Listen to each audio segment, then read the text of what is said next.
But I want to talk about what to do and where to go when you're at your wits' end. You may be seated in the presence of our God. Where to go and what to do when you're at your wits' end. What does it mean, my brothers and my sisters, to be at your wits' end? It means to be hemmed in. It means to be locked in. It means to literally have your back against the wall. David pens this psalm at a very difficult, dramatic time in his life. In fact, it is a dysfunctional time in his life. It is dysfunctional because he is dealing with the challenges from Absalom. And he's dealing with dysfunction in his immediate family.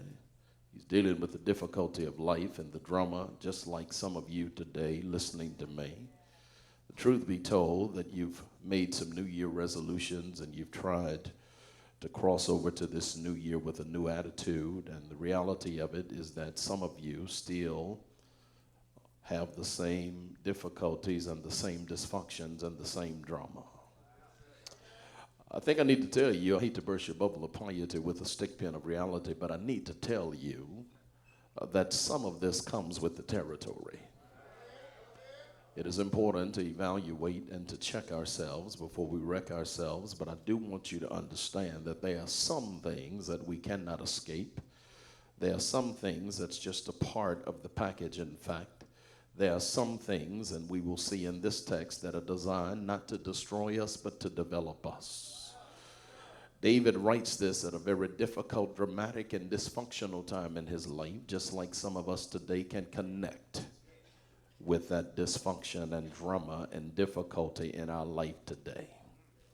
There are four things that he talks about and that I want to extract from the text. I wish I had longer. I would deal with the entire group of verses, but I want to deal with just those four verses this morning because when he finds himself hemmed in and he finds himself locked in and with his back against the wall, I think I need to stop and tell you, whenever you find yourself in a situation where you don't know what to do, you can't figure out what the next move is, I need to remind you today, just like a great chess player, God has another move. Can you speak that with your own mouth? Say, God has another move. That's important because sometimes you will find in life that you can't figure out the next move. You're trying to figure out what to do next. I mean, I'm talking to somebody listening to me. You're at a point of transition and indecision. You don't know which way to turn. But I want to tell you on today, listen, that's a good place to be because whenever you get in a place when you don't know what to do, you don't know which way to turn, you don't know what's next, it's important to stop and remember God has another move. Psalm 46 says, God is our refuge and our strength, a very present help in the time of trouble. And he says in verse number 10, be still and know that I am God. Somebody this morning, you're moving, but you're moving on your own volition. You're trying to do this thing on your own. You're trying to depend upon your intellect and your ingenuity, your intelligence. And listen, I just need you to understand that God has another move. And because God has another move, we need to be still and just know that he is God. He will be exalted among the heathen, and he will be exalted in the earth. Look at what happens in David's dysfunction. Let's examine the text on this morning. As David recognizes that he's in a place that's uncomfortable. He's in a place that really does not feel good. He's in a place that he's trying to figure his way out. In fact, he is walking bond through zero visibility. He don't know what's next. He don't know what's going on. He don't know what's happening. He don't know what kind of craziness he's going to have to endure. It seems like if it's not one thing, it's another thing. I mean, how many of you know that sometimes the craziness just keeps coming? Dr. H. Beecher Hicks writes in his book, Preaching Through a Storm, the last chapter is entitled, Storms Keep Coming. And that's important to understand on today is that, listen, it's a part of the package. It comes with the territory. And you've got to know that storms keep coming. Even though you may have figured out how to get through one storm, listen, that one storm you just got through was designed to prepare you for the next storm. I mean, you may have made it through a category 1, but baby, category 2 is coming. You may have made it through category 2, but category 3 is coming. And every now and then a tsunami will come. And when a tsunami will come, you've got to understand God has prepared you so that you can handle these encounters in your life. David says, while I'm trying to figure my way out of this situation, I'm at my wit's end. I don't know what to do. I'm about to lose my mind. Up in here. And there are 4 things that he does that I want to talk to us about today, and then we'll be done. First of all, he is searching in prayer. Oh yeah, he's searching in prayer. He's searching in prayer. That's what's happening here with Psalm 61. The psalmist David is searching in prayer. He understands that God is available. He understands that God is able. He understands that God can deliver him. But what do you do when you really don't understand what God is doing? When you really don't know how he's going to deliver, when you really don't know what the plan is, you're walking through the process. God says, listen, you've got to learn how to celebrate in the process. And sometimes in order to celebrate in the process, you've got to search in prayer. You've got to talk to God, because in order to have an effective relationship, there must be effective communication.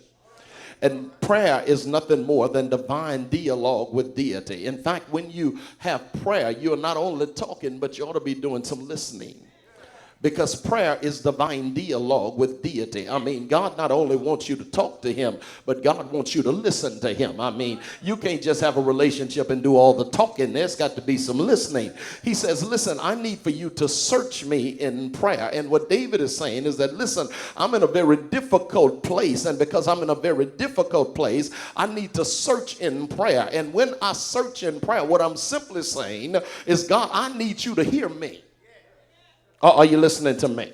In other words, when I'm searching in prayer, I'm trying to understand what you're up to. I'm trying to understand where you're trying to take me. I'm trying to understand what the lesson is. Because, listen, you don't need to say, why me? You need to say, what for me? Because when you're searching in prayer, you really need to understand that everything that God allows you to go through, there's a lesson in what you're going through. And whatever God does not initiate, God allows. I need somebody to understand that whatever you're going through, even today, whatever situation you're in, whatever circumstance you're having to encounter, whatever the trouble is that you're trying to triumph over, whatever it is, you've got to stop and say, God, what's the lesson? And so God says, listen, I need for you to call on me, because if you call on me, not only will I hear you, but I'll show you some things. So he says he's searching in prayer because he needs God to hear him. Am I talking to anybody in the ship this morning that's searching in prayer because you need to be heard? Am I preaching to anybody that really want the Lord to hear you? I mean, really, some of you have been praying and crying, praying and crying, praying and crying, praying and crying. But the reality of it is that you are searching in prayer because you need God to hear you. Now, notice David did not cry to the people of the land. He did not cry to his family. He did not cry to his friends. But David cried out to the only one that could bring him out of that situation. Are you listening to me? That's the reason that I'm adamant about stop putting your business on Facebook and Instagram. Because listen, folk cannot help you. You need to call on somebody that can hear you, because you don't just want somebody to hear you. You need somebody to help you. And so first of all, in verse number 1, he's searching in prayer. But look at what happens in verse number 2. He's soliciting the power of God. Yeah, he's searching in prayer, but he's soliciting his power. He's saying, God, I can't do this on my own. I need you to hear me, but I also need you to help me. Can I preach for a while here? Because sometimes you ever talk to folk, but they can't do nothing about it? You ever talk to folk that never change? You ever talk to folk that never can help you with your situation? Then you're just wasting time and you're just talking in vain. But David said, I'm talking to somebody that I need to hear me. And even though he's the God of creation and he's the everlasting Father and he's everywhere at the same time, what I love about him is he will still hear my humble cry. And once he hears me, then one thing I know beyond a shadow of a doubt is that he's able to help me. And so how many of you are in the house this morning because not only are you searching in prayer, but you're soliciting his power? I mean, am I talking to anybody under the sound of my voice that you need just a little more Jesus? I mean, you want some more power. You know beyond a shadow of a doubt, if you can connect to him, you can connect to his power. I wish I had a preaching crowd that know if you connect to him, you connect to the power source.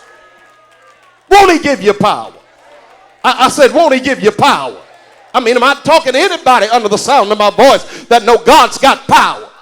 And if you connect to him, he'll give you the power that you need to make it through your situation. I mean, some of you are stuck on stuck. And the reason that you're stuck on stuck is that you're trying to get yourself out and you've not connected to the power of God. But whenever you connect to the power of God, he'll pull you out of your situation. I said he'll pull you out. Why don't you tell your neighbor he will pull you out? If you connect to his, he's searching in prayer. He wants the Lord to hear him. He's soliciting in power, the Lord's power, because he wants God to help him. But then this is a very interesting text because what David says, and in the midst of what I'm going through, I need you to lead me to a place. I need you to take me to the rock. I need you to lead me to the rock that's higher than I. Boy, I feel like preaching. In other words, he said, I need you to take me to a place that's above my situation. I not only need you to lead me to a strong place, but I need you to lead me to a secret place. Preach, Pastor Smith, I'm trying my best. Psalm 91 said, he that dwelleth in the secret place of the Most High shall abide under the shadow of the Almighty. David said, not only do I need a strong place, I need a strong tower, but I need you to lead me to a secret place because I need you to not only hear me, I need you to help me, but then while I'm going through, I need you to hide me. Now here's what David is trying to say. David is trying to say, I don't need people to see me jacked up, tore up, and messed up. In other words, I've been beat down, but I want to look beat down. In other words, I don't want to look like what I've been through. And I'm preaching to somebody under the sound of my voice. And the reason I know that God has hid you is because you don't look like what you've been through. I mean, you ought to stand up and give God major praise because you don't look like what you've been through.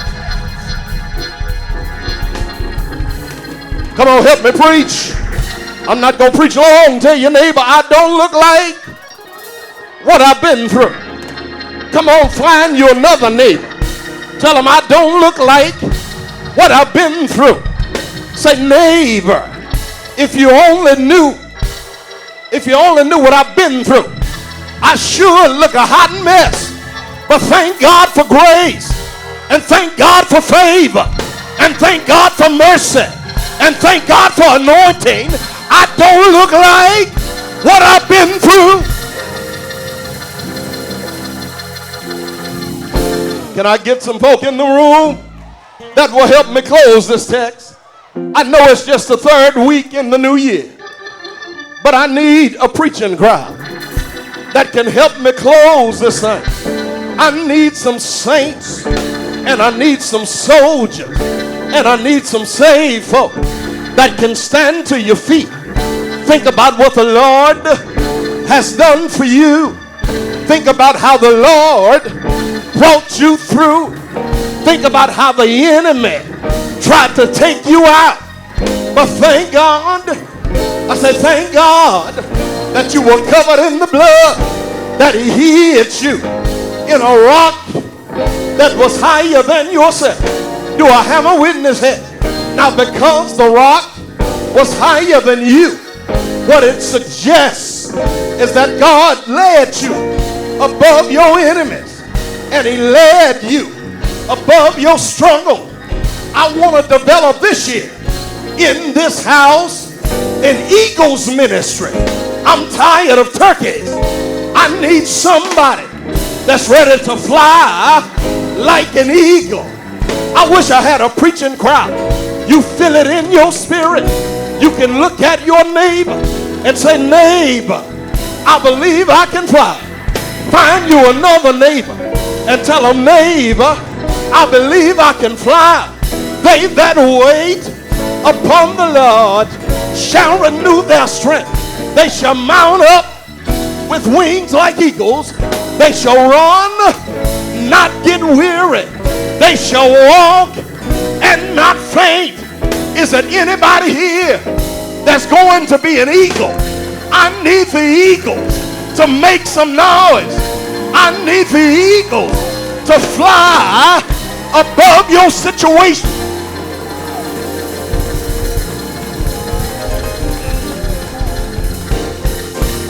Tell your neighbor, neighbor, be not dismayed. Whatever betide, God will take care of you. Beneath his wings of love abide. God will. Anybody feel this thing? Tell your neighbor, God will. Tell him don't give up on God, and he won't give up on you. Tell him God will. I say God will. Just say those two words. Tell them God will. Speak into their destiny. Tell them God will. Act like you believe it. Tell them God will. God will. God will take care of you. Beneath his wings of love abide. God will take care of you. And while he's helping you, and while he's hearing you, he's got a strong tower. He's got a rock, and he's trying to hide you. Do I have a witness here? Now what David is saying is, while you're helping me, and while I'm going through, I need you to hide me, because I don't want the enemy to see me sweat. I want you to hide me, because when I come out, I want to be stronger, and I want to be wiser, and I want to be better. And what David declares is, if you hear me, and if you help me, and if you hide me, not only do I want to seek your power, not only do I want to seek your protection, but David declares, I want to stay in your presence. And I need some believers in 2016 that are made up in your mind that you want to stay in his presence. Is there anybody here in 2016 that are made up in your mind? I'm not going to let nobody run me from the house of the Lord, but I'm going to stay in his presence, because in his presence is the fullness of joy. And I know that weeping only endures for the night, but joy comes in the morning. And I don't have to wait till the battle is over. I can shout in my weeping because my joy is coming. I can shout in my present because my promise is coming. Is there anybody here that can shout for your future, can shout for your destiny, can shout for your breakthrough, can shout for his promise?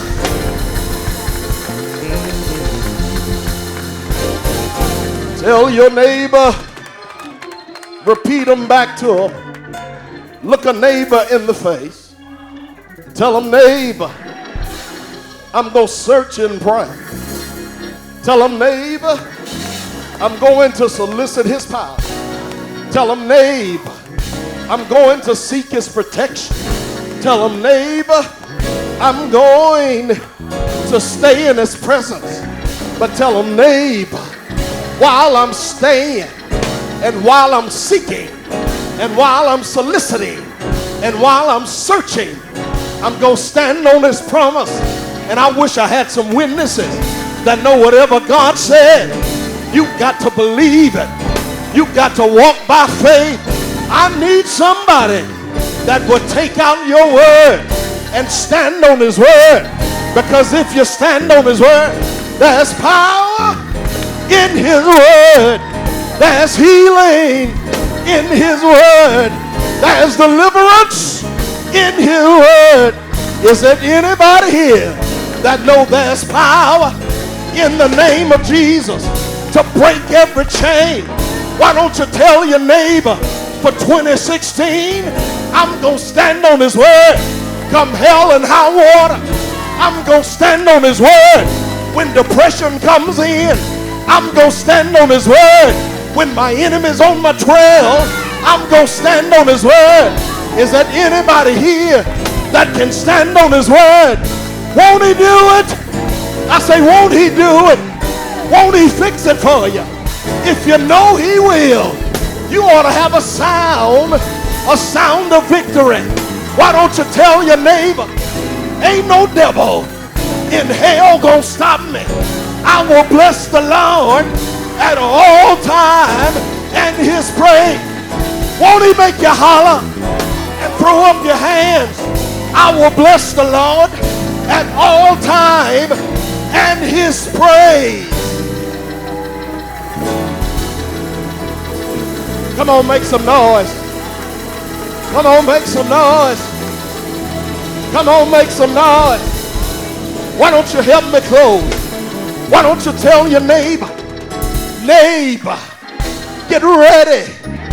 God is getting ready to turn it around. Say, neighbor, get ready. This too shall pass.